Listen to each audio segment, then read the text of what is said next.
got a high retention rate, almost 90% a year. I really love problem solving. Like if it's, solving a problem. Matt Pyke, who's the managing director and founder of Fly High Media. The best results will be if you do both of them. SEO will get you slower traffic. If you want quicker traffic, you can go down the PPC route. How did you do that? Do you focus on presenting back to clients what their return on investment is? And to start with, so the business started out in web design, the back of it, but with marketing and advertising spend. If someone spends £1,000, it brings in 5,000. You can see the ROI. Ask your 3 keys to success.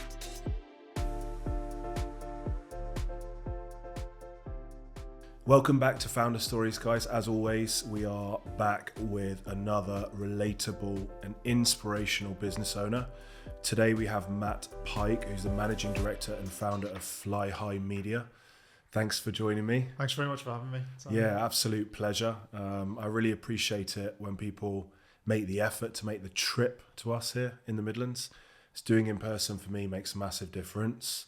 We've already had a chat where for me personally, I've already taken 2 or 3 things that I'm going to take back to my business. And that's the point of the podcast, really. I'll invite people on that I know will be helpful for you as a viewer or listener, because I want to talk to them and I want to uncover their secrets and I want to understand what have been their challenges, but more importantly, how have they been so successful? What makes them unique? What are their, as we'll always ask, your 3 keys to success? And just have a general conversation, really, so people can understand your story, how you got started and what maybe separates you from some of your competition. So let's start now and then we'll reverse back if that's okay. Tell me, what does Fly High Media do? Who are your ideal clients and how do you help them? Yeah, sure. So we started out in 2016. So I started out while I was at university. So, it's almost 9 years to the day pretty much. So it was January 2016. And we help businesses with the digital marketing. So we help them generate more leads and sales. The typical customer, usually 2 to 10 million, something like that. Okay.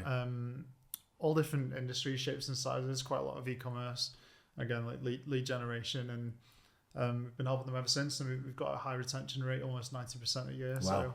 So that's probably the biggest thing that grows a business and maintains a business. Absolutely. So. Because even for my own business in the first few years, accountants have high retention rates because there's such financial intimacy and people don't want to leave, not necessarily because they're doing such an amazing job, but marketers definitely don't, because our first industry niche when we started as an accountancy firm was marketing agencies. We had an office in Soho, so it just tended to be that we ran into them on a day-to-day basis because that's where they kind of hung out. Mm-hmm. And I don't remember any of them having, especially at the start, a really high retention rate. How did you do that? Do you focus on presenting back to clients what their return on investment is, or is it something else? Yeah, to start with, so the business started out in web design. So it was project-based work. Right. So it was, lasting 2 or 3 months or whatever. So you get paid once for that. Yeah. Maybe there's a small maintenance fee each month, but it's not enough to grow a business off. So when you're going from project to project, it's not the best business model especially when you're starting out. So after that, it turned to marketing where it's more results driven. If you've got a new website, you can say that the page speed increased and stuff like that, but you don't know if it led to revenue, so you can't get stats on the back of it. But with marketing and advertising spend, if someone spends £1,000, it brings in 5,000. You can see the ROI, and you can build that. And then if you do that over a consistent amount of time, you stay in contact with your clients. That's a huge gap in the market, I hear.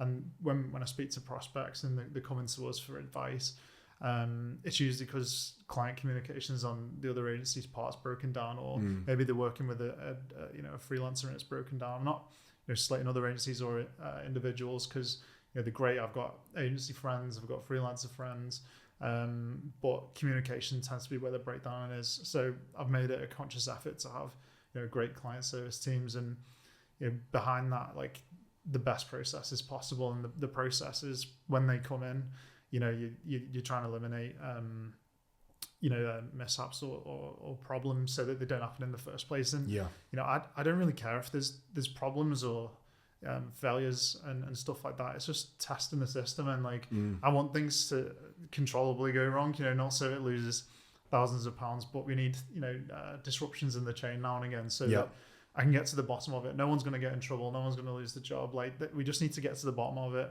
why it happened, how it happened, and then what process can we put it in place to get things regimented so that it's better for clients moving forward. And then, that's how we've kept the retention rate high and got a predictable income, because that's at the beginning so stressful. And predictable income, you can forecast, clients, you can forecast spend for yourself moving forward. So client retention, and more importantly, keeping them happy. It leads to referrals as well. Like yesterday, I was speaking to one of our clients who started another business, and he's referred work to us. Again, it's about people, good relationships, and having a team that when you grow as well, like you can't always be their point of contact all the time. Like that, when I started, I was literally doing everything.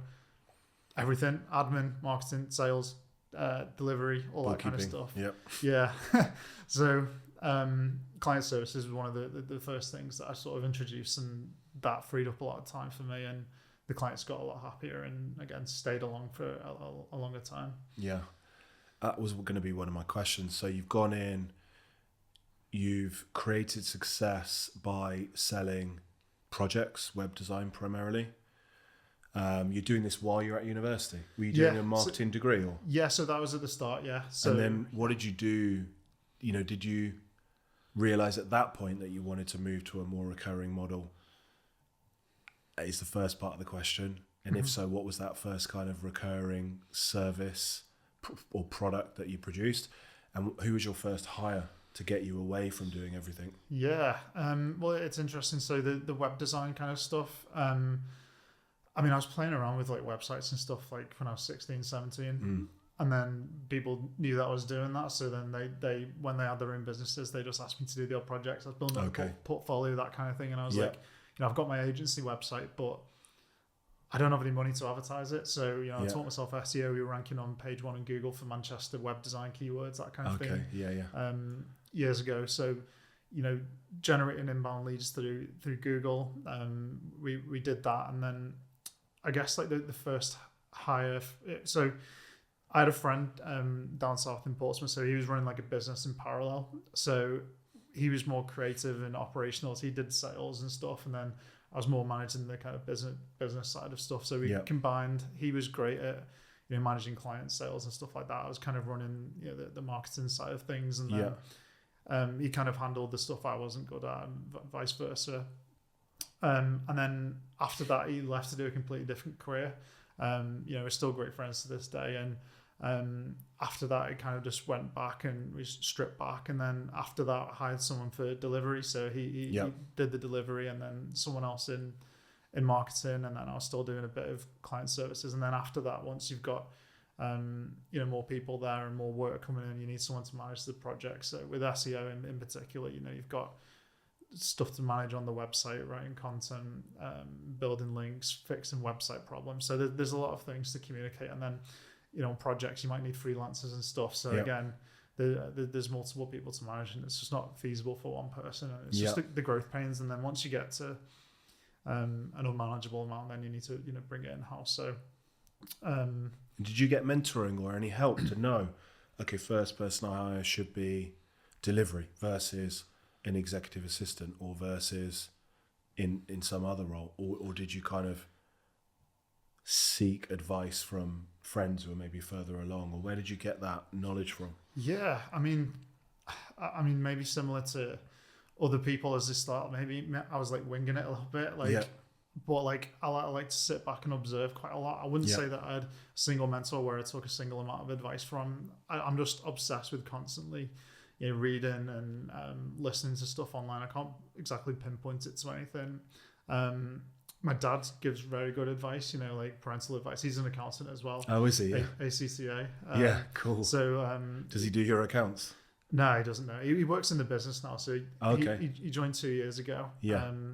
He manages all the like finances and stuff like that. Yeah. It's kind of like a gift and a curse when he manages the bank account.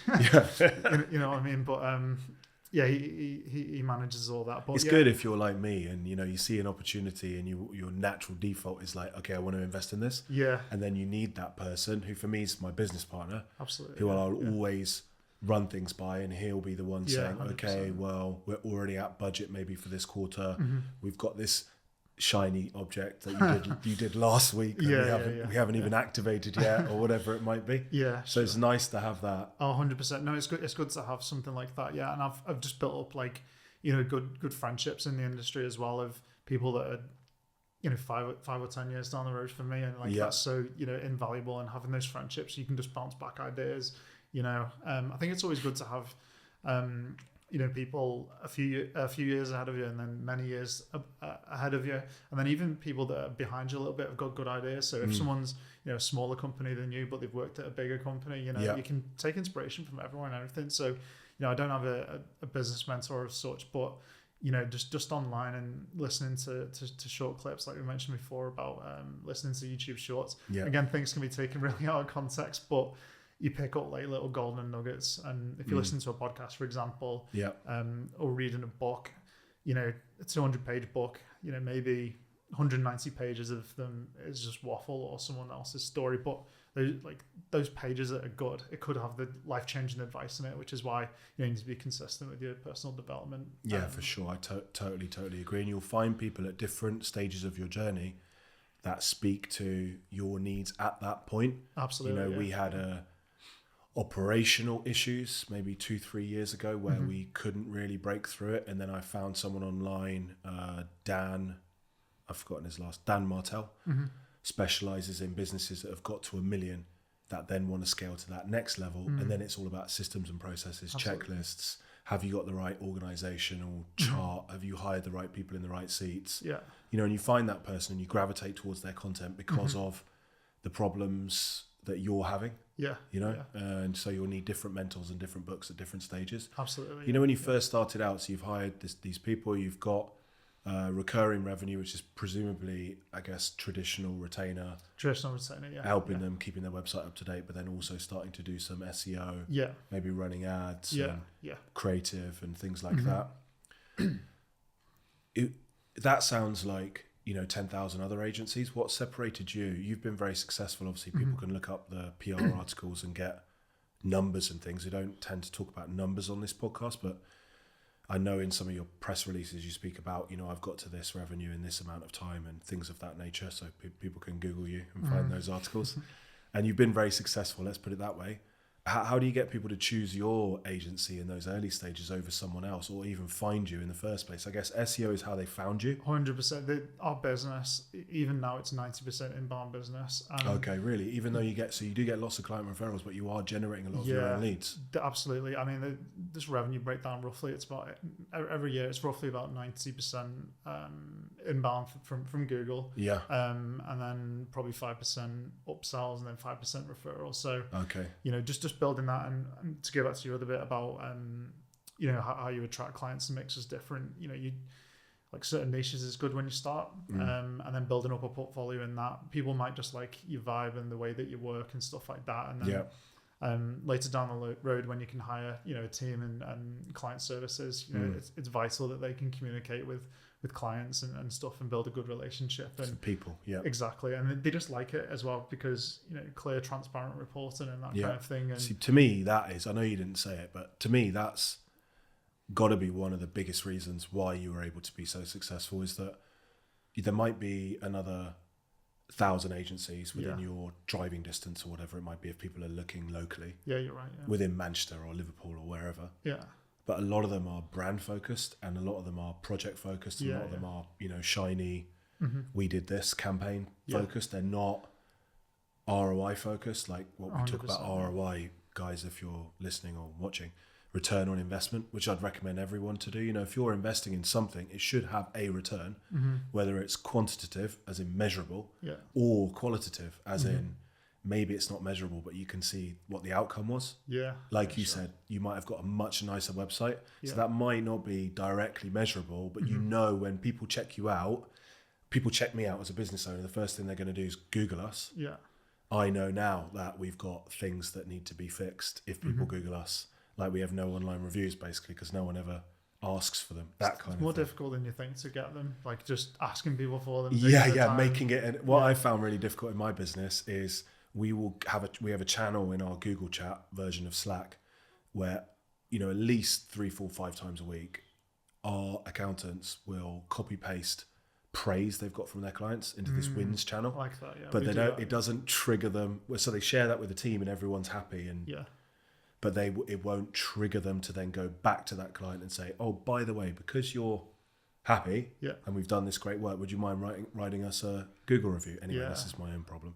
So no, it is a problem. It's quite widespread, and we encourage it for clients to encourage their customers. I mean, it's easier to get bad reviews than good reviews. You know, people feel strongly about that. I mean, we had I don't know if it's a side note, but we had a big problem with a client with reviews. It impacted the business massively. So there's a proactive measure we put in place about creating like a complaints email on the site. Okay. So, you know, they get hundreds of thousands of visitors a month, and they were getting basically slandered online. And, you know, in order to try and stop that, we create like a complaints email for them. So they basically have a rant on there, gets dealt with offline before they leave a review online. And we managed to turn the reputation around online, which, you know, it's just quick thinking from the guys, really. And that's something. But yeah, because sometimes as a customer, I'll give you an example. I went to a hotel, so I'm going out to Dubai for 1 week of every month, and this week was half term, so I took my kids, and I went to a hotel. I won't name them, and we turned up on the first day, and there was a king size bed and no bed for the kids, so we all just pile in one room. So I've got 2 boys. And there's always a wrestling match in the middle of the night. No, so what happens normally is there's 2 rollout beds always for kids. You won't know this because you haven't got this. These little terrors rocking around yet. And I went in the room and there were no rollout beds. So I said to reception, "Look, there's no rollout beds. Can we get 2 beds?" They said, "Yep, no problem." Went out to the pool, came back, no rollout beds still there. So got ready, went out for dinner. Said, "Look, are the rollout beds coming?" "Yep, they're coming. Don't worry. They'll be in the room before you get back from dinner." Went back from dinner, no rollout beds. And by this point, I'm jet lagged a little bit. It's only 4 hour time difference, but I lost it a little bit, primarily because they hadn't managed my expectations well. 100%, yeah. And so I went and asked for the overall hotel manager, had a go at them politely without raising my voice. Don't want to get arrested in Dubai, believe me. And kind of said, "Look, you've been saying yes, and now you're saying there's only 1 bed available in the whole hotel. So what are you expecting my other son to do? Sleep on the floor?" I mean, they can fit in the king size bed with me anyway. Yeah, it's not. People listening to this probably think I'm absolutely mental. But my point was, I've been going on holiday. I said to them, for 10 years, I've never ever had a hotel come back to me and say there's no bed for your child. When on the booking it says a 10-year-old and a 9-year-old. But so I went online and I wrote a review because I was angry directly into the Google review saying this is outrageous, And then the next day they came back, the main hotel manager came and apologized. They gave us a free meal. They delivered the bed at 7 o'clock in the morning. Turns out they actually went to a hotel next door to our hotel, borrowed a bed for us, but we'd already gone to sleep by about 15 minutes. So we weren't answering the door. So they'd gone to the trouble, which she explained, of going to a different hotel, asking for a favor, borrowing a bed. And all of this made me feel like, do you know what? Okay, they made a mistake. They've learned from it. They've apologized. They've compensated us. And they did do the best that they could do. So I deleted my review. But you can see they've probably built a process now to make sure, that if people, and I know they're doing it because I know that they would have seen my review, and I know that they don't want that on there.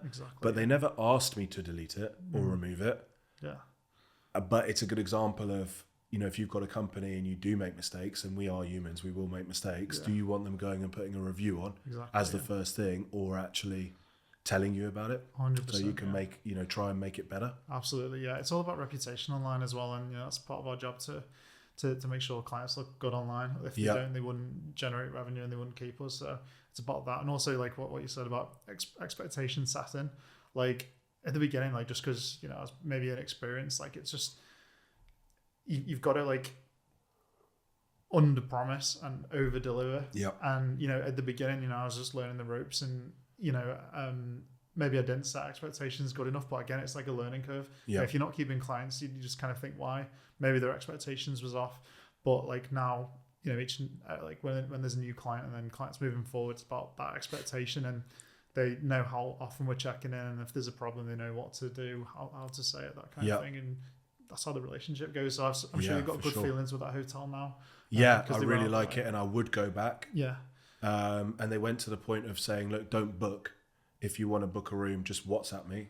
This is the hotel manager. That's great. And I'll make sure that everything's arranged for you. Mm.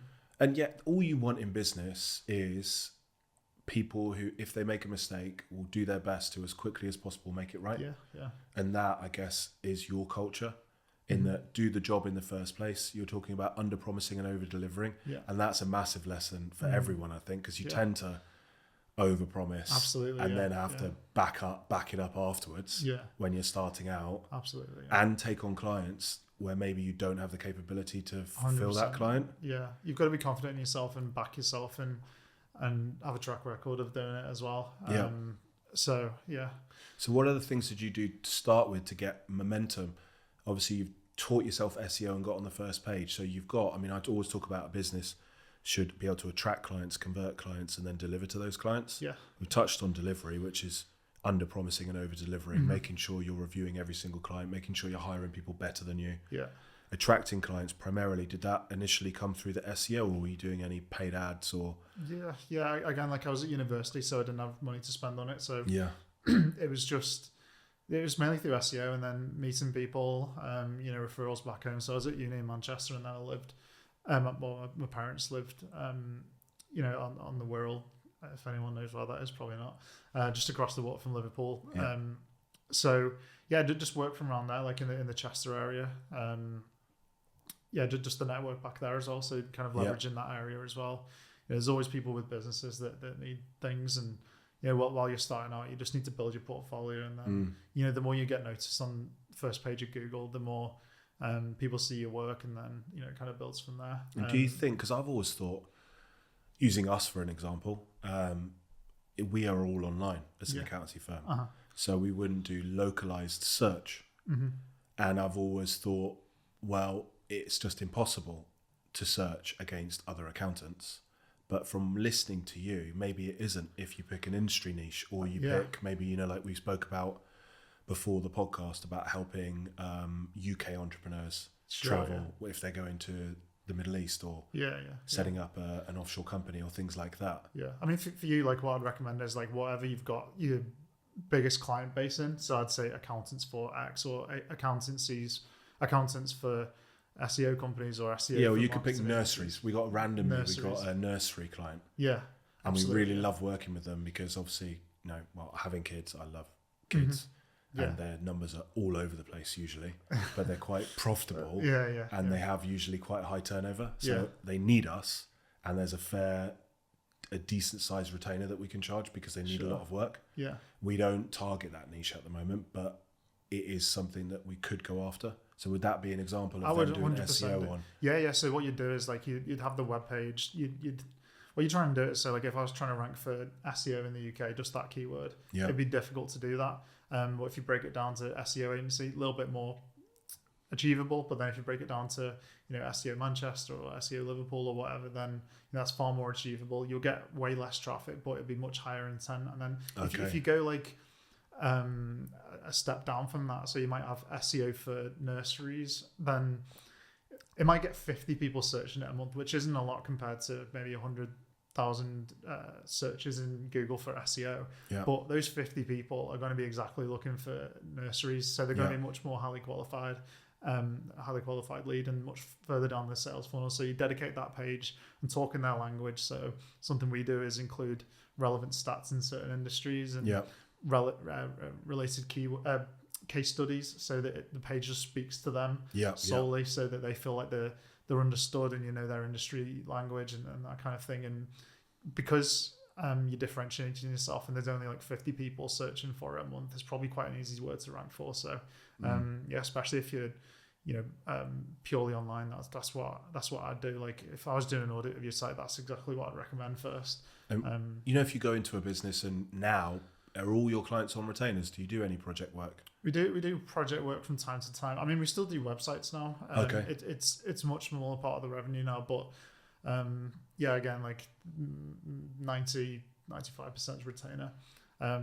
So my question is, how do you identify when you first go into a client what they need in terms of, like a wealth manager will go in and say, based on your risk profile, we'll have 20% in cash, 40% in gold, the rest in the stock market on tracker funds because you really don't like risk. Yeah.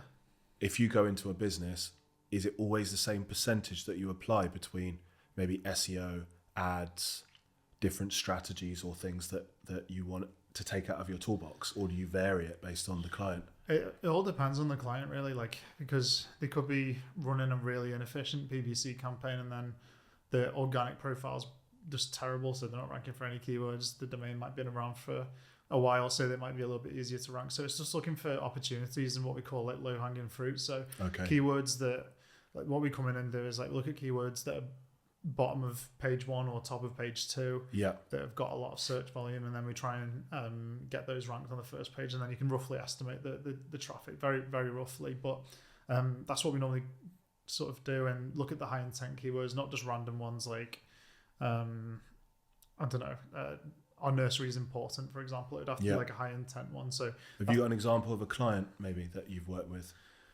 where you could use them as a, not a case study, but a way to explain and answer the question, but in relevance to an actual client? I know you mentioned you worked with e-commerce clients before as well.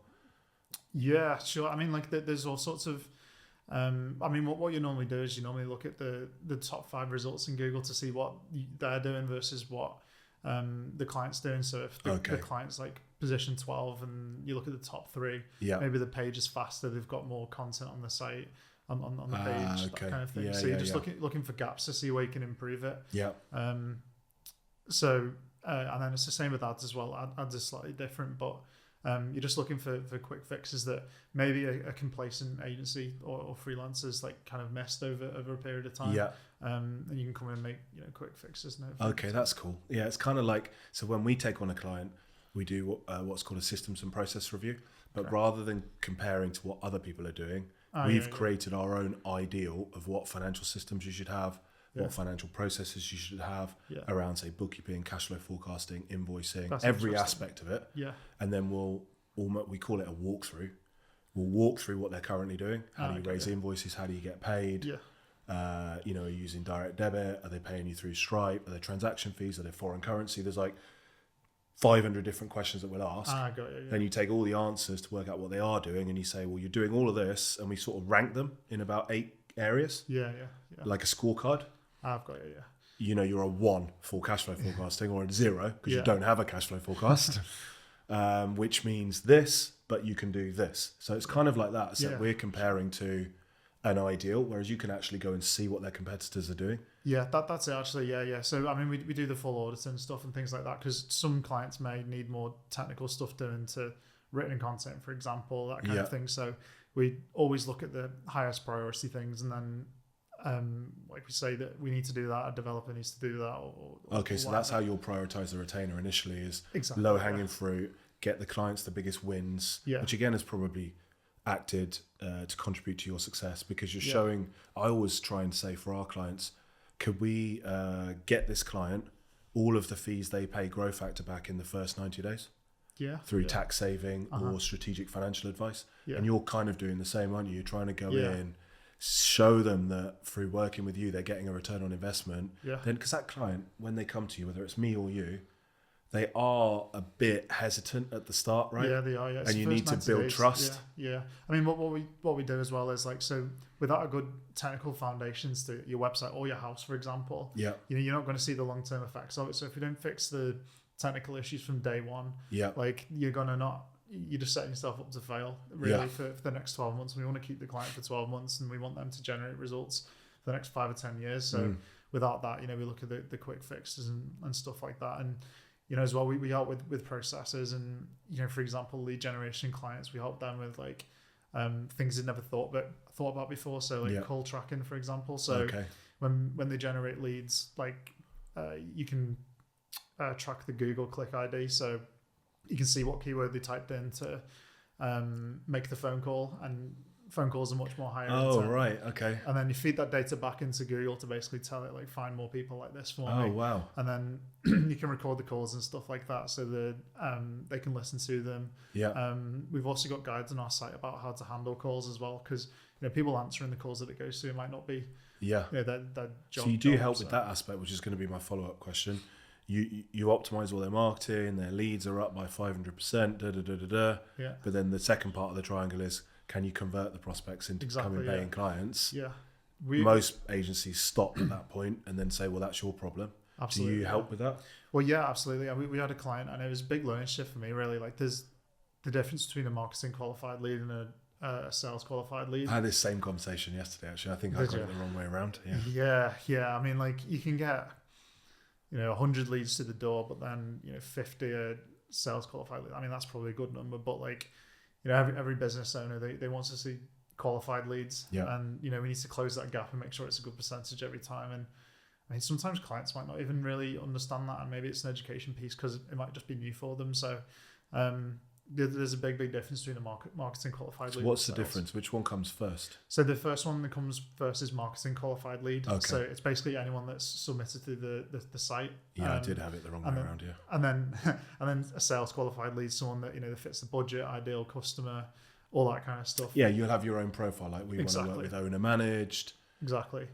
Might have a revenue target, headcount, industry niche. Have they got money to buy? Does it fit within their budget? Yeah, etc. etc. And that's what we do to alleviate that. Like, so when I get on the phone to people, like, always ask for the obviously phone, email address, and then website address, so you can just see where they're up to, so you know who you're going on the phone to. Yeah. We ask for marketing budget, how soon they're wanting to start, some of the pain points and like what they want to achieve, that kind of thing. So going into a call with that information, it's really helpful. And then the budget as well, we always we're always changing it to test it, but it's always like it's never lower than £1,000, because like we try and qualify it at that.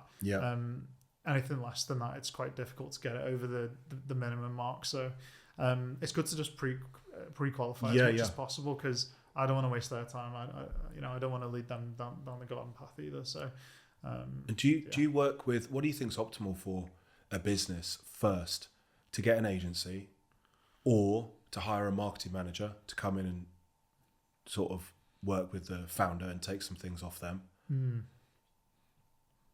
And do you think it's a good scenario where you've got a marketing manager on the ground in a business who can do some more of the high volume, time consuming stuff, but an agency coming in actually setting the strategy? Like, what's the optimal setup, do you think, for a business that's maybe turning over £1 million and wants to grow? Yeah, everything's different, really. Like, maybe it all depends, really. So depends how much time like the founders got to dedicate to the agency, because that's ultimately important as well, because the communication's very important, and we need a lot of stuff from the client as well to sign things off, get the vision across.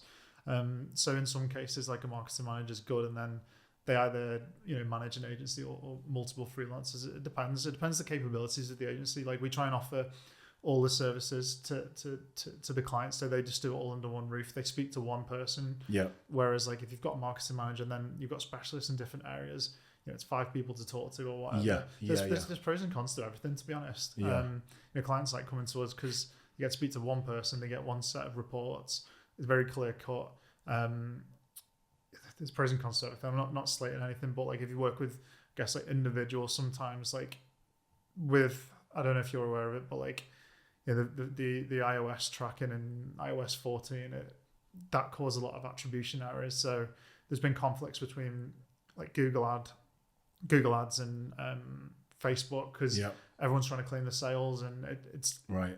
Facebook always messes it up, basically. Or Meta. So I guess, like, having things all under one roof's good, but it's always good to have someone to manage that vision. So if the CEO founder's busy, marketing manager's good, because they can be like the point guard, right? Oh yeah. Coming in, being that person who liaises, because they understand the vision, the goals. 100%. They're like, they're talking for the CEO, absolutely, right? Yeah. Otherwise, would you do agency first or marketing manager first? So I think a lot of people, and this again is probably why you've been successful, been burned by agencies in terms of getting set up on retainers over long-term contracts. Results don't materialize, so they're down, and then they're very hesitant to get into another agency relationship. So they go more towards hiring and trying to manage resource internally. But my view, and where I always explain why you should use us as an accountancy firm versus hiring a finance team, is one, it's way cheaper, but two, we're dealing with, or that fractional CFO might be dealing with 30 other businesses. So they've got the benefit of experience and seeing what's working and what's not working, and they're constantly learning, not just dealing with one. With an agency as well, we work across, many clients, 30, 40 clients. So like we're getting all this inspiration and all this knowledge. You're talking to, the team, so it's multiple people's ideas across multiple different things. They're always learning, going to conferences, training, all that kind of thing. So you get all of that, and then, that gets funneled into the work. There's less management from your side. And we're results driven as well. And, for marketing manager, there's got the overheads of NI and pension, whatever.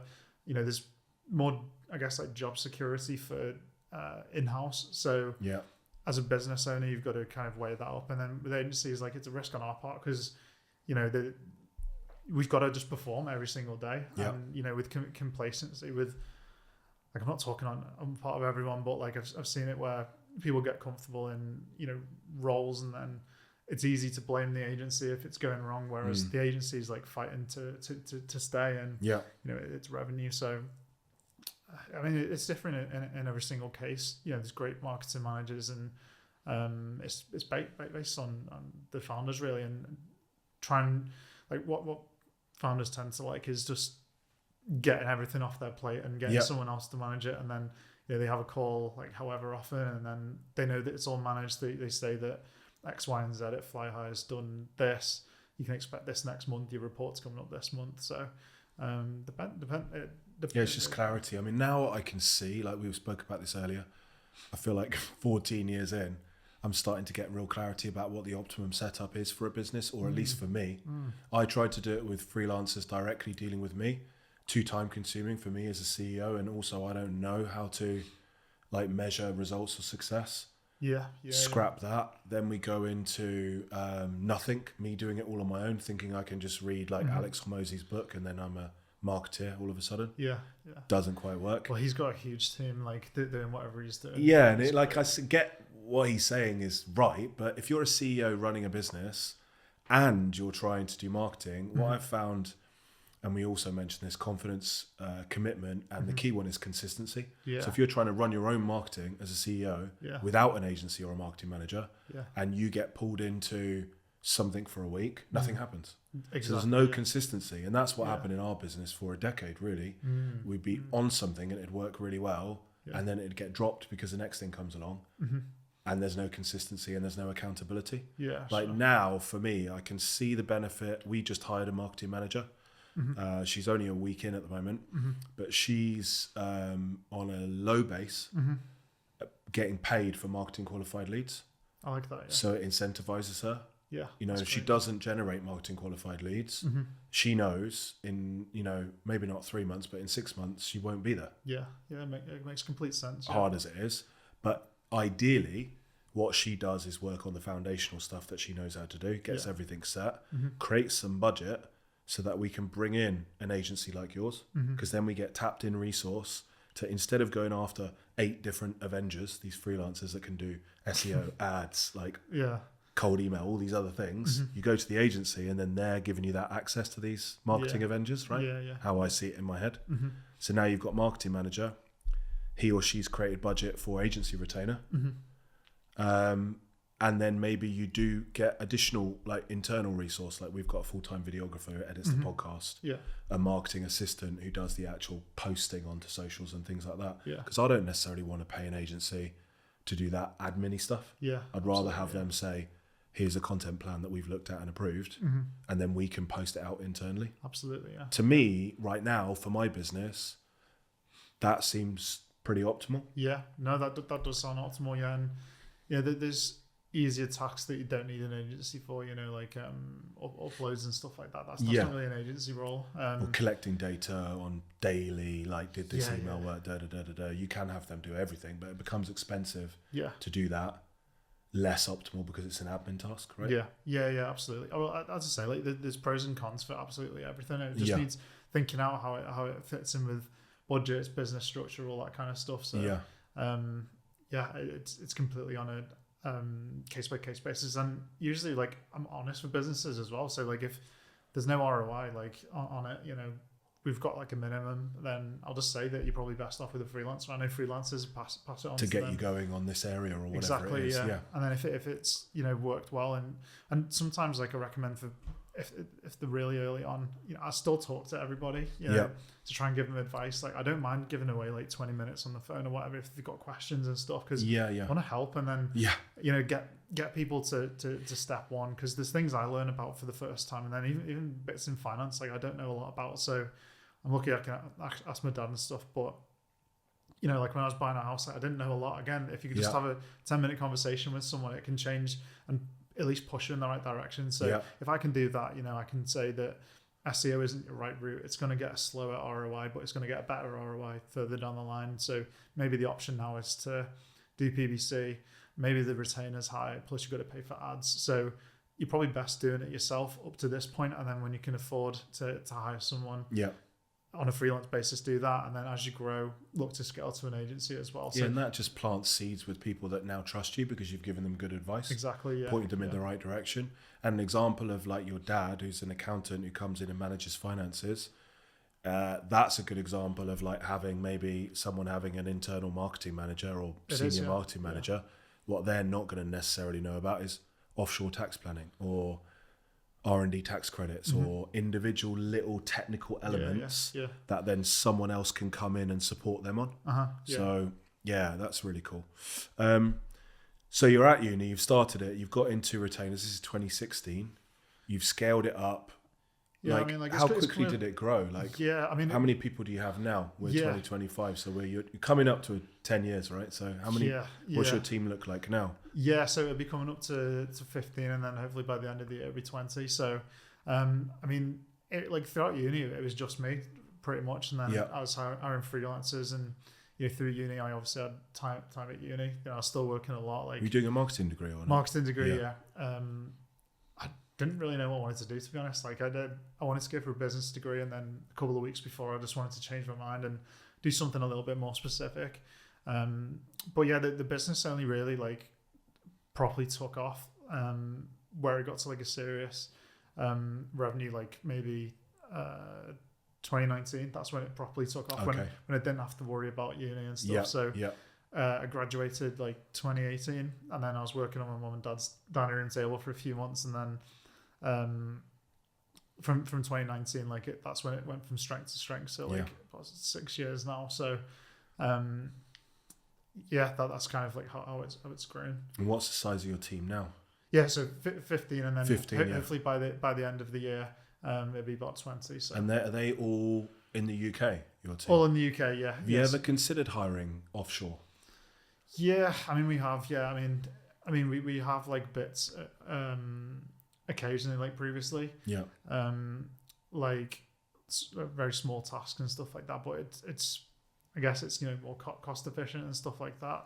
But I guess it allows you to operate in more time zones, for example. Yeah, I think for us, for example, all of our bookkeepers, accountants, payroll, admin, plus 3 of my marketing team, video editor, marketing assistant, and funnel builder, let's call her, they're all in the Philippines. Wow. Yeah. So I think like my view is, which you probably want to look at when you scale, if you've got a discrete role like video editor, you could hire that in the Philippines, get someone full time for £600-700 a month. To them, that's a really good salary. Versus a video editor over here, same capability, might be £3,000 to £4,000 a month. Yeah, sure. So from my experience, it's not roles where you want that higher level management type role. It's easier to hire, which you can get for sure. It's easier to hire for a really clearly definable role. And that's why big companies have finance teams, marketing teams, loads of their teams are all moving offshore because ultimately it's a lot cheaper. And like you said, you could then, if they worked Philippines time, you could then have like a situation where you bring on a client in the daytime, and then the project's like 10 hours in by the time you wake back up the next day. That's what I like. I think you basically 24/7 then, aren't you? Yeah. Like we've been getting inquiries from like all over the place recently. Like one was Australia, one was a company in Asia somewhere. I think it was actually Vietnam or something like that. Yeah. And I've got to do a call on Friday. It's a bit of a weird time because time difference and stuff. Yeah. So for them, I think it's a bit late, and then it's early for them. And how do they find you? You're not optimizing SEO marketing agencies Vietnam, are you? No, I couldn't tell you on that, to be honest. I think I'll have to ask. We'll have to find out and follow up. Yeah, I imagine it's on search engine, but it's difficult. I couldn't tell you. And we spoke about this a bit earlier. Talk to me about what you're doing, because there's a lot of global expansion. There are a lot of people moving to the Middle East. There are a lot of people setting up businesses outside of the UK, but they're UK or European English speaking entrepreneurs. Are you looking to tap into that market as well? Yeah, 100%. Yeah, I mean, we were talking about it before, the amount of businesses that and the kind of moving over, for tax reasons or whatever, like to Dubai and stuff like that. And there's, for the last 15 years, there's been a lot of expats over there anyway. But more and more millionaires are going across there that probably own businesses. They say the expat population from the UK in Dubai will double over the next 2 years. That's crazy. So businesses are at about 350,000 registered over there now. So it'll be 700,000 in 2 years, which is still small. Like in the UK, there's 5 million. But they're a certain type of entrepreneur with a certain type of mindset that wants to invest as well. They're growing businesses, thriving businesses, online businesses. So how are you getting yourself known to those kind of entrepreneurs? Yeah, sure. I mean, like I don't have any personal connections like overseas like that, but our website's been going for a long time, so we're able to optimize it for different countries, cities, that kind of thing. So again, expats in the area, they probably want to do business with English speaking people. We can sort of promote it in that way. Maybe it's a little bit easier for them to find someone that speaks the same language and stuff like that. But we're just targeting more like what's worked well in the UK is targeting like certain locations around the country, in different locations. And then we just rolled out overseas. We got a couple of clients in America, but eventually it'd be cool to roll out there as well. See how it goes. But US is really interesting. I've got a business partner actually I just signed a deal with this morning that just realised that actually the uptake in the UK for their business, they do coaching, but for a specific industry niche, just wasn't growing. But they were getting loads of inquiries from the US. Wow. So they opened a branch in the US, optimized a website for the US, but we're helping them open an actual company over there because tax in Florida is like 10% versus 25% over here. Wow. And you can mitigate income tax as well if you do it. Anyway, separate topic. But they just realised, so one lesson I guess is just being aware for your company, could you operate in other locations? And what does the economy look like there? Obviously with Trump now, the economy's going great. Yeah. They're getting probably 10 times the growth rates by targeting US clients, but they live and work in the Midlands. That's bad. And go there maybe twice a year to run a physical kind of mastermind type event. The rest of it is all online coaching. Yeah, I like that. Time difference is the only issue there, I guess. But I mean, it's not too bad. Like we've got a client. I think team's speaking to them later on. So when I'll be traveling back, but like it's really attractive for them to work with us because in America the salaries are so much higher because the industry's so much further down the line. In a way, so for them it's attractive. The taxes work a little bit different as well. So, it's quite attractive to work, between the two countries, which is great. And, I think it's cool working with different countries. I think that's something that's quite unique. And, it's quite fun to... Yeah, it's nice variety. And also I think it de-risks your business. If you're like only going after one geographical market and Labour do come out and bring out some other kind of ruinous tax change... Not all your revenue comes from the UK, right? We won't get into politics. What is there any reason why, it's a random question, you wanted the stress of running your own business? And like, even for me, we started in 2011, it's now 2025. I still regularly once a week, like almost have a nervous breakdown. Like, why did you want that for yourself? Yeah. I really love problem solving. Like if it's, solving a problem like internally with the business, with processes, whether it's helping clients get the most from the business, I love problem solving. And I'm really like when it comes to stress, like I'll have about 10 minutes where I'm stressed. I'm really fortunate, but like for me, stressful situations that I just sort of realize like what's really important to me. So like my family, and as long as they're okay, like I'm okay. Yeah. Money comes and goes, doesn't it? But like as long as I've got my family, then I'm fine. So yeah, they're the biggest motivation for it. So if you do get stressed, you come back to your values, your standards, what's important to you. Being That's great, the reason. Yeah. Getting back into a gratitude. The gratitude state. Yeah. So I mean, however bad the day is, like I know I can like go home and like sit by the fire or something like that, and helps me just like reset and stuff like that. But stress in the early days, like without a cash reserve, used to really get me stressed. But like nowadays, over the times with Dad managing the bank balance, we managed to build up like a. But that is good advice, then, isn't it? One of the biggest stresses for business owners, including me, where we have the mindset of just invest, is low cash reserves. Exactly. Easy solve to that is don't spend all your money. Keep building up a reserve. Make sure you've got maybe 6 months, even 12 months worth of your fixed costs in the bank account. Yeah. Invest it. You can get 5% if you just stick it in a basic business savings account now. Yeah, 100%. Yeah. I mean, side note, like some banks are obviously going down. I don't know if you've used it, but Revolut, like that's still 5%. I stopped Revolut for another reason. Yeah. But Revolut's 5%. Also, if you draw it down on a director's loan, which you can, stick it in a personal saver, easy access, you can get 5% as well. Wow. Yeah. Rather than the business ones, sometimes are a bit lower. Yeah. Or you can take it out and access, if you've got a good wealth manager, different investments that you can still pull out of without a penalty. Wow. And earn the interest. Whereas, don't just build up the cash reserves and just let them sit there. Yeah, that's a good idea. It's about how you build it. But I'm interviewing you here, but it's fascinating to me. But it's about like it's about how you maintain it and grow it, because like, it stays there.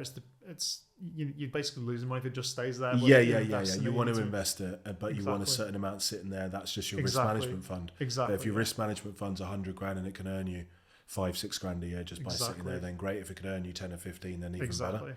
Yeah. But you want to have a certain amount that you can liquidate, turn into physical cash if you need it, rather than it being locked down. It is what it is. I guess you mentioned that your dad was an accountant. He wasn't an entrepreneur. You didn't get that business owner stuff from him. No, I mean, like he didn't grow up with like any money, and like he's just so risk averse, so opposite in that way. Yeah. But then he's like really careful with finances, so it works really well. Like we balance each other out, but like, he doesn't like any sort of risk really. Whereas I'm just like, try stuff, see how it goes. Like if it doesn't work, just we spend the money, but like we tried and we know what happened. So it works. And you have to, as a business owner, try things that will fail and run tests. Absolutely. But have a budget for those tests. Yeah. Okay. Cool. What was it? Is it any different in the beginning versus now in terms of your routine? And people talk about balance. Like I did a LinkedIn post about this recently, where I always used to think, work-life balance was not thinking about work when you're outside of your normal work hours. But now I realized and just accepted that I love business and I love working and I love growing the business. But just maybe to question myself multiple times through the day to say, have I got the right priorities right now, given what time of day it is? Like, is it 5 o'clock family dinner time and I'm still thinking about work? If so, the answer to that question is no, you don't have the right priorities right now, because you want to be present with your family. Yeah. But so long as you have your priorities right at the right time during the day, that means to me, I can go on holiday every month, because now I'm willing to work 2 or 3 hours a day when I'm on holiday. Sure. Yeah. Right? I mean, it's really bad of me to say, but like, I don't really believe in work-life balance. I think it's about work-life integration. I think that's what you were saying. Yeah. So it's about how 100%. work and life fit in together, and you work around that. So, you've got a little bit of flexibility. Like, but then you need a partner, right? Who is supportive of that and understands it. What's your dynamic like? Yeah, my partner is like super supportive. Like she's, she's always there. Like at the same time that the business was growing. Like she was going through law school. Like we were working in the office together. Like she was, doing her exams and assignments and stuff like that. So we went through like a similar challenge at like a similar point in our life, and she's super supportive, and then you get to come home to like a supportive partner every night, and I'm really fortunate for that. And she's the part of my why, and like the reason that I don't get as stressed. So it's nice to have that. Tori, who came on last week, was speaking about like wind beneath the wings, she called it. That if there's a successful entrepreneur, whether that's a male entrepreneur supported by a female or another male, or it doesn't really matter, right? Forget the gender. There's someone usually who's not. I mean, Alex Hormozy's like a rare case where he's got his partner that is just go as much as him. But most people need someone who's a little bit less go and is supportive, but then also holds them accountable. So if you are working too much, or maybe you've been on holiday and you've been working on the lounger for like 8 hours straight, rather than the 2 to 3 hours that you maybe probably should have done, they give you a bit of accountability as well. It's always me. Yeah. I know where you're coming from. I mean, I'm really guilty of it, and like I don't ever switch off. Like there's no clocking in and clocking in on my mind. Like no. You can look at a working day of 9 to 5 or whatever, but like really you never switch off. Like it's the first thing you think about pretty much, and last thing you think about pretty much, and even in the middle of the night, right? Exactly. Yeah, there's things that you think of, like you go to bed thinking about certain concepts, you wake up with good ideas, and it's a gift and a curse. I love it, to be fair. Like it's part of the enjoyment, excitement, and the thrill of the next thing. And I totally get it, and I totally understand it. I think though sometimes it can become a barrier between you and your partner if they're not an entrepreneur, for example, because they may want you to go to them and at that time have a conversation totally unrelated to business, but you almost get yourself to a point, I'm talking about me, maybe it's not you, where all you've got to talk about is work stuff, where you want to share a win or share a problem or share this. That's why it's good to have other interests like football, for example. I coach 2 kids' football teams, which brings me even more stress, mostly from parents, not from the kids. Game time and little Johnny's the next Messi. Why have you only played him for 37 minutes instead of the full game? But having sport and having something else, what do you have like outside of work that's just totally a release from work? Growing up, like that was pretty much everything. Like I played basketball multiple times a week, so I pretty much be training like 4 or 5 times a week, plus like gym and stuff like that. Like I played for 2 age groups when I was at a junior level, and then when I was 17 I decided to play for Cheshire Phoenix, which is a professional team. Nice. It was a team that I grew up watching.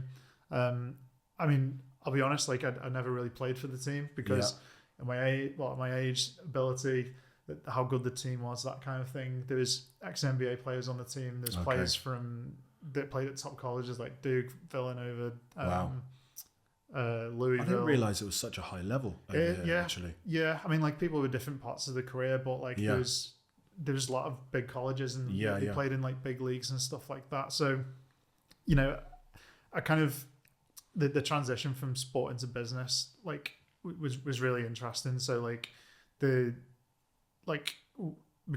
because I wasn't playing, like didn't mean that I wasn't training. So every day I was still training a lot when I was 17, 18. And those guys kind of go hard because like if they don't train hard, then they don't get picked for the games. If they don't get picked from the games, then like they're not going to get any minutes, and it's going to affect the stats, and they're not going to get a job next year. So they've kind of got to do that. I mean, that's not kind of stress that I want moving forward. That's not what I wanted. So I kind of didn't do that, and to sort of switch off nowadays, I'm quite easy to sort of shut down on like just like a good steam room and sauna like sorts me out normally. Yeah, I love the sauna. Just a really good physical and mental reset, really, of just sitting in there chilling and just like reset. I mean, I don't really have many hobbies and interests outside of it. It's just business interest and learning about business and reading. Exactly. You mentioned. I just need to constantly be stimulated by learning new things and reading content all the time. And like LinkedIn's like a really big place for me to learn. There's a lot of junk on there as well, but like there's just constant learnings, and then it kind of like re-emphasizes things that you've learned prior to it, and then you can take little learnings. Like I've got a load of websites that I mess around on, just like my own things, and then roll out certain things on there. If it works, then great. You tell the team, and then they work on it. But I mean, my hobbies, like, it's very limited nowadays. Like, I just enjoy learning, watching Everton. I don't know if it's a hobby or like a punishment or, but I'm quite easy to relax, to be fair. But yeah, steamer and sauna is a real good physical release, and I think it is for anyone that doesn't do it. I now get into the routine of going to the gym and then going straight in the sauna after the gym. Love it. And it also pumps your heart rate up to like 140. I was saying to someone the other day, it's a bit of a hack because you don't have to go for a run. You just sit in the sauna. I didn't know that. Yeah. So you're actually tricking your body. It tricks your body to almost react like you're going for a run. I didn't know that. So you're getting like a cardiovascular benefit. Yeah, I like that. Yeah, sauna's amazing for mind and body. 100%. Oh, that's good. What's been your biggest struggle in running the business? Yeah, I think at different times of your business career, you go through different struggles. So I think when I first started out, it was doing sales, admin, delivery, client services, absolutely everything. And then, in the early stages, once that gets too much, delegation, like knowing what to delegate first. And then after that, it's like growing a team, hiring the right people. And then it sometimes takes like a couple of bad hires to understand what makes a good hire. So, that's one thing that we're going to go through and improve the processes of as well. And then now, like, my challenges are really, and stuff that it's difficult to sort of teach. It's just through experience and time, really, of like leadership. And you've got this vision, and then you've built a team, and then you've got to relay that message to the rest of the team, and to keep that, constantly reinforce it. To constantly reinforce it without micromanaging. That's exactly. Balance, right? Yeah. It's very, very, very difficult to do, but like I'm learning, I'm trying, failing, getting feedback, trying to improve it. I'm trying to communicate like where we want to go, like, and it's always client focused, and no results. Like we I don't think it's fair to get paid if we don't get results like consistently. Like, we might have a bad month, but it doesn't mean you're not going to have a bad year. So yeah, I just need to translate that to everyone across the business, and like I'm trying at it. I'm trying to improve it, and that's my biggest growth goal for. And it is really difficult. I can't say that I've cracked it because we do the same. We have a wins tracker for every client gets a wins tracker. Yeah, I like that. Which I haven't found any other accountant doing it. But they might steal it if they're listening to this. Can they do it or not? I'm not sure. But it's a qualitative and quantitative. And the minimum is that, so say we charge you $2,000 a month for outsourced finance department, we have to find 24 grand of return for that client so that we are a profit center, not a cost center. I like that, yeah. Whether that's tax advice, whether it's financial advice, maybe we adjust pricing strategy, or we help you get paid more quickly so there's a cash flow advantage. And then so in this wins tracker, we list bit of advice. What was the ROI? When did it happen? Is it recurring? And it might be, we can cheat a little bit and say, we adjusted the way you pay yourself. So we saved you 24 grand, which then also saves you 24 grand every year. Yeah. So we don't have to come up with new ones every year if it's a carry through, if that makes sense. Yeah. I mean, same thing like if you've got an ad running for a client and it's still running and it's still positive. Yeah. You don't have to keep layering on. But you should, I think every business owner that invests with another business, that business should give you some form of return. It should be clear, right? 100%, yeah. Same with your team. Your team should be easy to be able to say, well, you've hired a delivery person. You want them maybe to manage 4 times.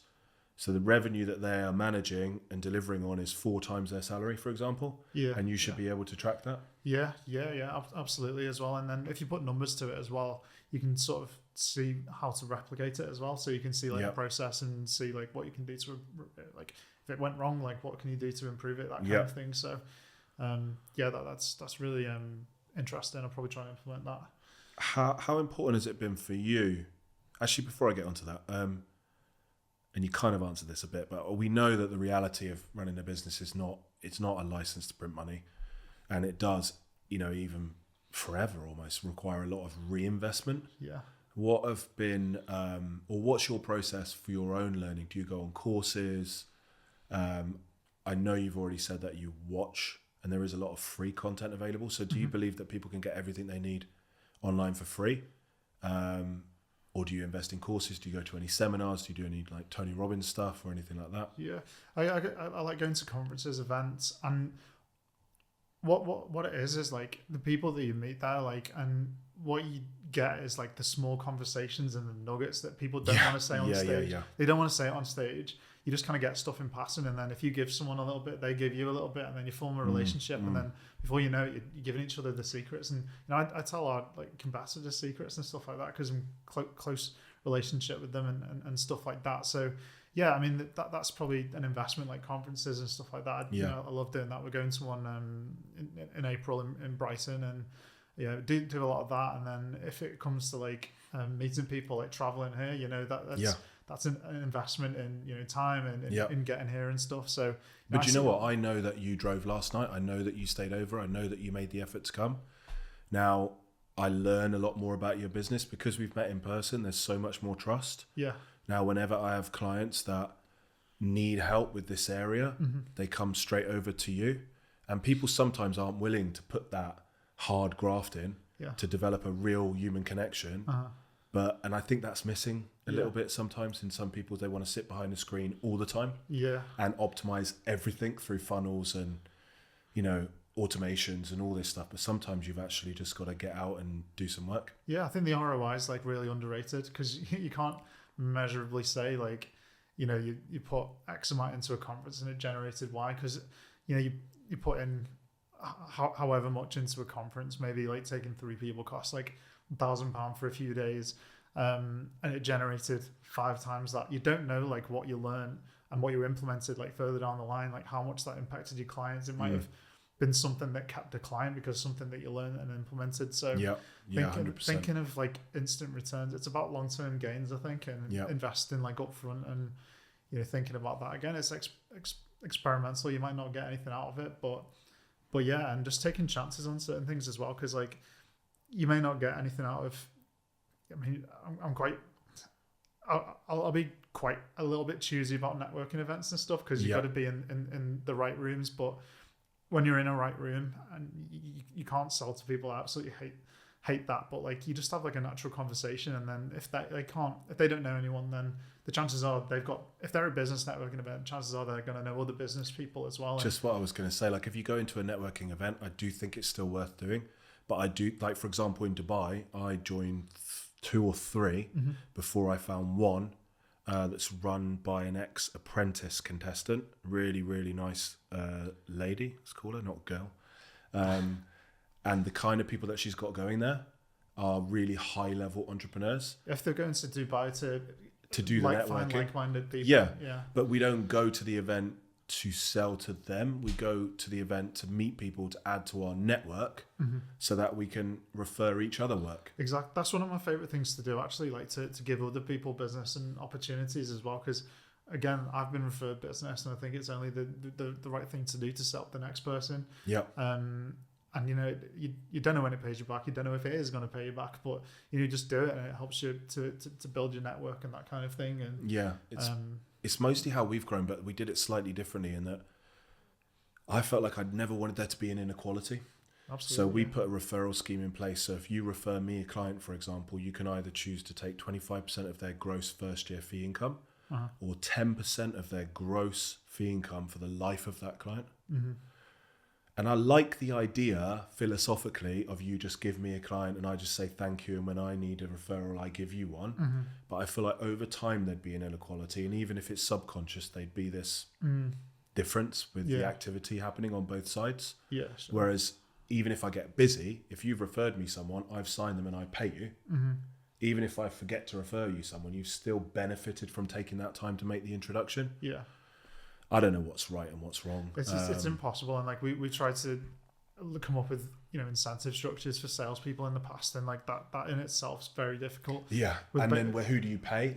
Like so, I'm talking to you about my marketing manager. I'm going to pay her per marketing qualified lead. Yeah. But if then I bring in your agency to support her, does she get paid if it's an agency initiative? I'm not sure. So it's simple when you start, but then it gets more and more complex, right? Yeah. Another thing I've seen is when like salespeople get proposals to go to pitch. Yeah. So like you actually get in front to pitch your services and stuff like that. They get like a percentage or a cash bonus. Something. We're not at that stage yet, but like that's something else that I've seen. So we do that with our accountants. If they generate an opportunity for work for an existing client, where the client needs it, maybe they've come to us, they've only been with us 6 months, they decide, okay, we're going to enter the US, and we identify that they need a new group structure to benefit from X, Y, and Z. If that accountant develops that opportunity and converts the opportunity, they'll get a percentage. If they get given the opportunity and just do the conversion, they get half the percentage, so either or. So if you find the opportunity and give it to me to convert, half. If you find and convert, you get the full amount, if that makes sense. And again, it's like a percentage of revenue. Yeah. That works really well. Yeah, I like that. Because then you're trying to incentivize your delivery team to find opportunities, and they're the ones working directly with the client. Yeah. Rather than hiring like separate salespeople. Yeah, I like that. Yeah. And you only sell to clients what they need and what they're going to get a return on. Exactly. Yeah. Not like you're just trying to make money selling them stuff they don't need. Exactly. Yeah. What are your keys to delivering massive value to your clients? I know you've spoken about this, but like if you were to summarize it, one definitely I think is going to be measuring return. What were some other keys to delivering? Well, Tony Robbins calls it massive value. Let's deliver massive value to our clients and create raving fans. Yeah, I mean, always generate more value than you paid for. So like always work more than you paid for. Yeah. I think be good to your clients, build good relationships with them. It all comes down to results. Really, we're in a results-based business. Be transparent. That really helps. With longevity of clients to keep them for a long time. So yeah, I mean, results. So I wouldn't normally ask it because it's about your founder story, but actually you're such a good resource, and it's for me. I want to know for myself secretly. Like for my business, where we've been around 14 years, we've got a website, people can find us, we've got some reviews, but most of our leads are still coming through client referrals. Just do good work and wait for the referrals. Yeah. And it is allowing us to grow, but I know that we could be scaling, much more effectively. Where would be maybe 3 places that you would start for a business that isn't doing much to start generating more leads? Yeah, I think everybody's got to have the mind shift of having an inbound mind shift, because I think there's a stat of 80% of inbound leads are more likely to convert compared to outbound. Okay. So optimizing your website to make sure that it's suitable for your customers. So first thing we look at is for yours, for example, looking at your best case studies and then roll out specific pages to that. So you can put specific case studies, specific messaging, stats, whatever. And you must find that people don't do this all the time, because now you're saying that I've got 8 pages set up for the 8 niches that we really work with. Yeah.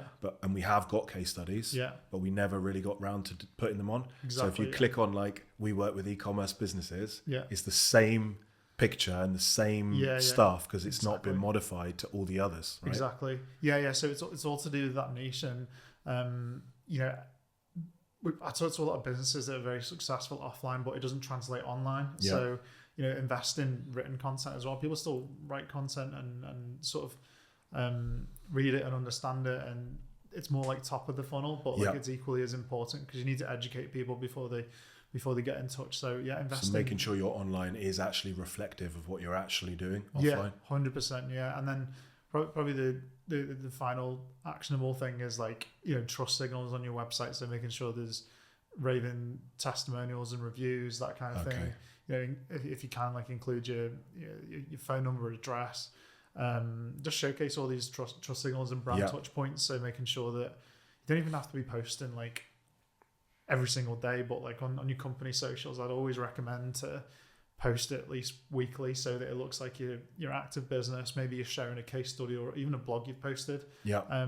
Because it helps reinforce it. You might not get much reach on it, but it's good to just to be at the forefront. As I say, like the inbound approach is really good.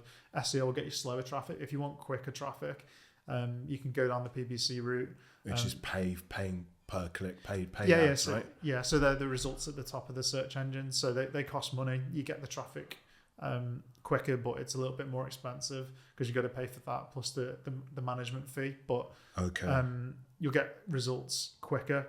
But like SEO is more of a long-term approach, which is it does have a high ROI, but it just requires that investment. The best results will be if you do a hybrid approach of where you do both of them.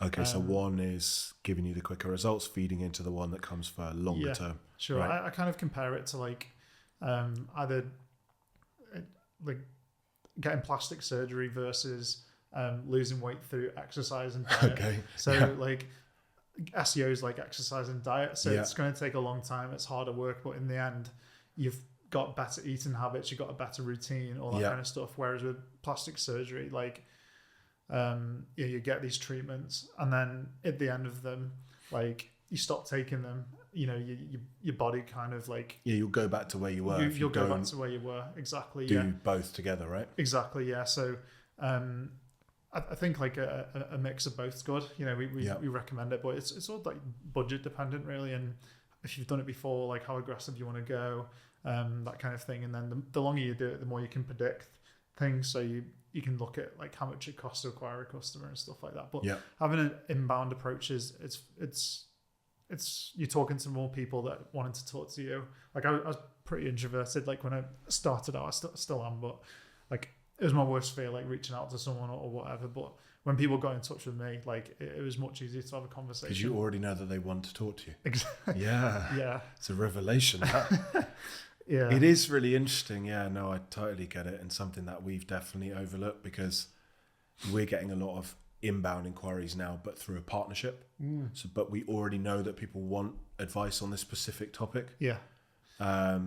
So it's really nice. We're not approaching people, and I've never really been comfortable with that for our business either. Yeah. Trying to sell them something with the outbound stuff. I mean, we've tried it. Like tried using like we used the LinkedIn agency, and like it's very little works. Like you've got to play the long game with like content and stuff like that. I mean, I get must be close to 100 emails a day, like with outbound, and it's probably about 100 that don't even get opened, that are kind of spam. And you know, if I was going to someone, you know, like I'd actually want it right there and then. So yeah, I think it's interesting. I mean, if you've got maybe a global market for your service and you know it's of benefit, what you're offering is free, like Hormozy style, it is of value. Oh yeah. And you're willing to play the volume game. 100%. Then maybe like that cold approach will work, but as a combination with other things. But like you said, again, you're not going to rely on that because once you've rinsed through your 15 email accounts and your 400,000 emails or whatever it is, it's not a sustainable thing, but it could be a kickstart. Yeah.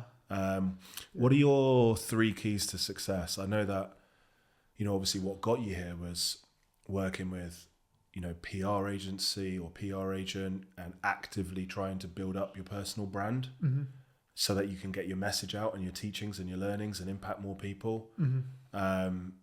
Is that one of them? What are your own sort of personal keys to success, if you could put 3 to them?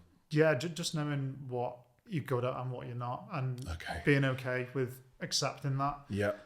You know, this is a real key one. Sorry to interrupt you, but like we said, for me, I did marketing and I was the marketing person. Yeah. And then after probably 3 or 4 years, I've realized, look, do you know what? I'm not good at this, even though I really enjoy it. And I think I understand it, but it's not delivering the results. 100%. Yeah. That was hard. Everyone has a difficult realization as well when they're about 12 that they're not going to make the Premier League. I think everyone feels that pain, don't they? I still feel it. So yeah, self-awareness, and that's a big one.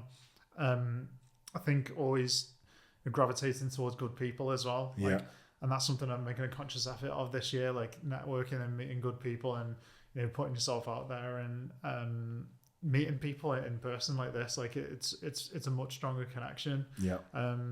People are really crucial to it, to you in life and in business.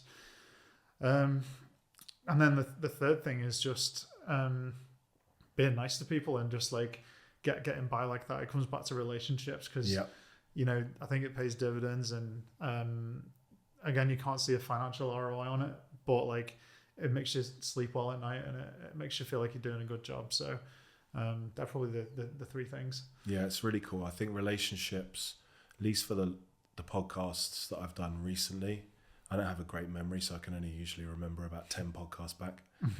There's always been a theme around relationships. Yeah. And around a learning for me and others, I'm sure, when you get stuck behind your computer and you let those slide and don't, because you can't see the direct ROI, don't put the time in to nurture those relationships and stay in touch with people, but they will pay dividend. And like you said, you go to a networking event, you don't necessarily know, but if you keep giving value, you'll eventually find this person or this business or these people that give you constant stream of value, referrals maybe that is, and or they're partners that, because if you're your client's most valuable partner and they come to you asking, oh, do you know a good accountant, or do you know a good lawyer, or do you know this, or do you know that, and you can be like, yep, go and talk to this person. Yeah. They come to you again next time, and that creates a stronger connection as well. Exactly. Yeah. Okay, that's super cool. Is there anything else that you wanted to talk about? I mean, we wanted to stick to an hour, and I knew we'd go over. We have gone over. I'd like to get you back actually at some point, because it's always got to be about telling mostly your story and then a bit of tactical stuff.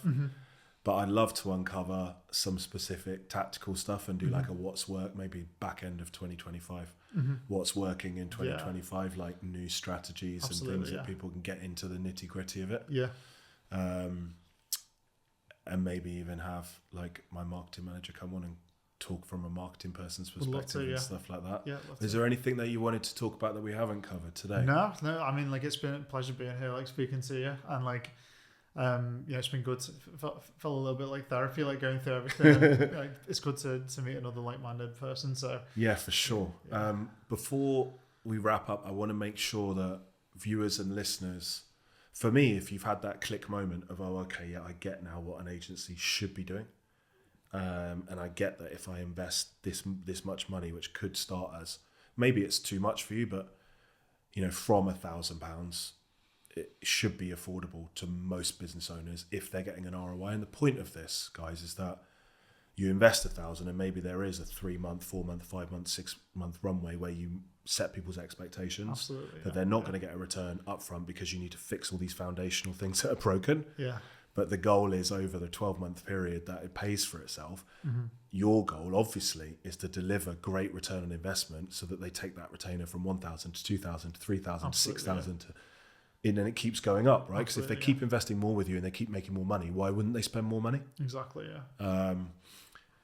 Like, now you know what an agency should be doing. If people want to get in touch, do you offer anything like an audit review of what they're currently doing with some recommendations, or absolutely. What's an easy way for people to get in touch with you? Yeah. So I mean, the best way is probably like through LinkedIn. I mean, just add and send a message like that. That's usually the best way. So if they search Matt Pyke, Pyke. Yeah, should come up. Yeah, and then add you and just drop a note that you listen to the podcast, right? Yep, absolutely. Yeah, do that, and then I mean, just I'll put your bio in the description as well. Thank you. So, yeah. I mean, yeah, perfect. I mean, the best thing to do is just send your website address, and like, long story short, we help trim the fat on Google Ad accounts and help businesses like that, so they can get a free Google Ad audit, and then we do the same for SEO as well, so we can go through a proposal and propose the right ideas, look at the competitors, and then just say how it'd work on a monthly basis, like what you get,